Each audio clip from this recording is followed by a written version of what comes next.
आज से लगभग 400 वर्ष पहले दिल्ली में परमेष्ठी नाम का काले रंग का एक कुबड़ा दर्जी रहता था। शरीर से कुरूप होने पर भी वह हृदय से भगवान जगन्नाथ का परम भक्त था। उसकी पत्नी का नाम बिमला था। उसके एक पुत्र और दो कन्याएं थीं। उसे स्त्री पुत्र आदि का कोई मोह नहीं था। भगवान नाम में उसकी अपार श्रद्धा थी। कपड़े सीते सीते वह भगवान जगन्नाथ का नाम जप किया करता था। भक्त होने के साथ परमेष्ठी अपने काम में पूरा निपुण था। सिलाई के बारीक काम के लिए आसपास में उसकी ख्याति थी। बड़े बड़े अमीर नवाब उसी से अपने वस्त्र सिलवाते थे। यहाँ तक कि बादशाह को भी उसी के सिले हुए वस्त्र पसंद आते थे।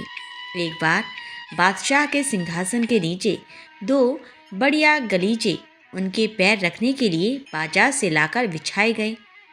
बादशाह को वे गलीचे पसंद नहीं आए। उन्होंने दो तकिए बनवाने का विचार किया। बहुमूल्य मखमल मंगवाकर उस पर सोने के तारों के सहारे हीरे माणिक मोती चढ़वाए गए। जड़ाऊ काम बादशाह को पसंद आया। परमेष्ठी को बुलवाकर बादशाह ने वह कपड़ा उसे दे दिया और उसके दो तकिए बनाने का आदेश दिया। परमेष्ठी वह रत्न जड़ित वस्त्र लेकर अपने घर आ गया। घर आकर परमेष्ठी ने उस वस्त्र के दो खोल बनाए। दोनों में इत्र से सुगंधित रुई भरी। तकियों के ऊपर रत्नों के बने फूल पत्ते जगमग करने लगे। इत्र की सुगंध से परमेष्ठी का घर भर गया। ऐसे तकिया भला दर्जी अपने घर में कैसे रखे। वह उन दोनों तकियों को बादशाह के यहाँ ले जाने को उठ खड़ा हुआ। तकियों को उठाकर हाथ में लेते ही परमेष्ठी ने ध्यान से रत्नों की छटा देखी। उसने अपने मन ही मन में कहा, कितने सुंदर हैं ये तकिए। ये क्या एक सामान्य मनुष्य के योग्य हैं? इनके असली अधिकारी तो भगवान जगन्नाथ ही हैं।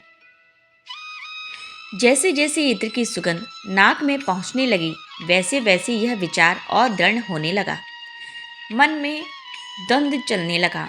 वह कारीगरी किस काम की जो भगवान की सेवा में न लगे। परंतु मैं क्या करूं? तकिए तो बादशाह के हैं। मन के असमंजस ने ऐसा रूप लिया कि परमेष्ठी की को पता ही नहीं चला कि वह कहाँ है, क्या कर रहा है। उस दिन जगन्नाथपुरी में रथ यात्रा का महोत्सव था। परमेष्ठी एक बार जाकर रथ यात्रा का महोत्सव देख आया था। आज भावेश में जैसे रथ यात्रा का वह प्रत्यक्ष दर्शन करने लगा।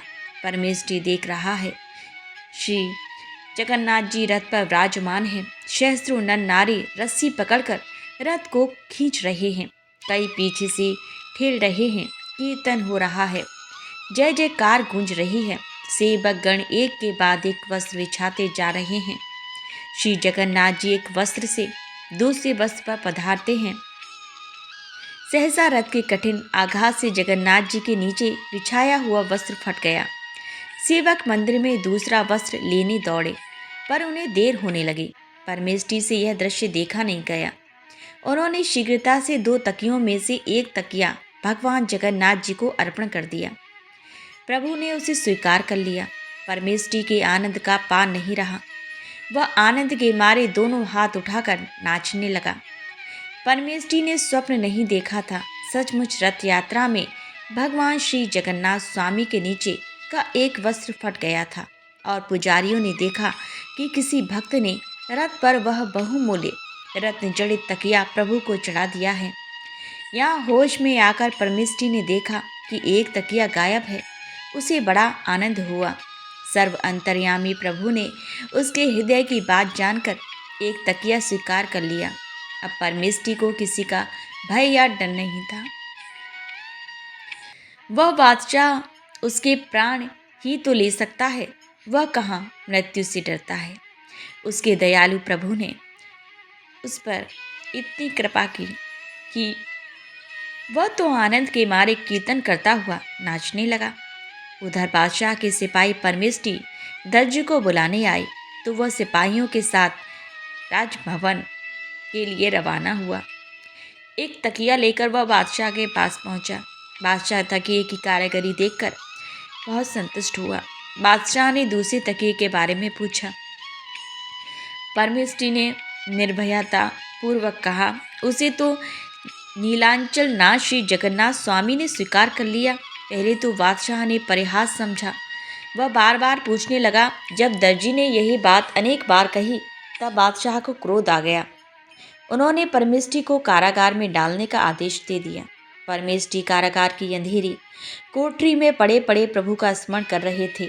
सहसा हथकड़ी टूट गई। तड़ाक तड़ाक करके बेड़ियों के टुकड़े उड़ गए। बड़बड़ाकर बंदी गृह की कोठरी का द्वार खुल गया। परमेष्टि के सामने एक अपूर्व ज्योति प्रकट हुई। दूसरे ही क्षण चक्रधारी प्रभु ने उसे दर्शन दिया। परमेष्टि आनंद मग्न होकर प्रभु के चरणों में लौटने लगे। प्रभु ने कहा, परमेष्टि, मेरे भक्त से अधिक बलवान संसार में और कोई नहीं है।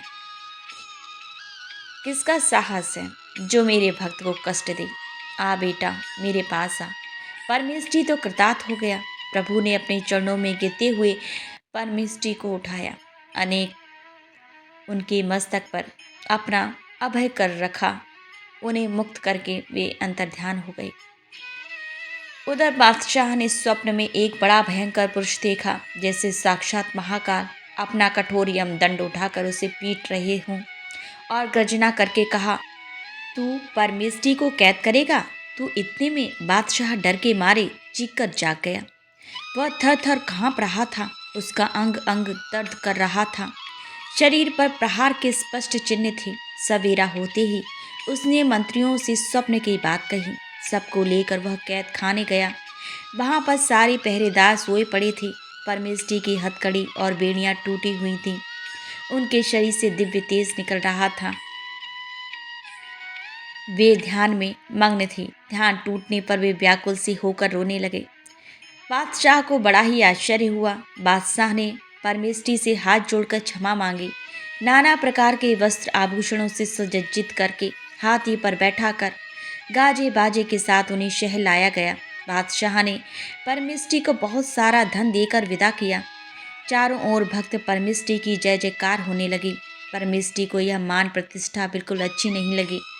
प्रतिष्ठा से बचने के लिए दिल्ली छोड़कर वे दूसरी जगह चले गए और वहीं पर रहकर पूरा जीवन उन्होंने भगवान श्री जगन्नाथ के भजन भाव में व्यतीत किया। वीडियो अगर पसंद आया हो तो वीडियो को लाइक और हमारे चैनल को सब्सक्राइब करें और अपने दोस्तों के साथ शेयर करें। पूरा वीडियो वॉच करने के लिए धन्यवाद। जय श्री राम।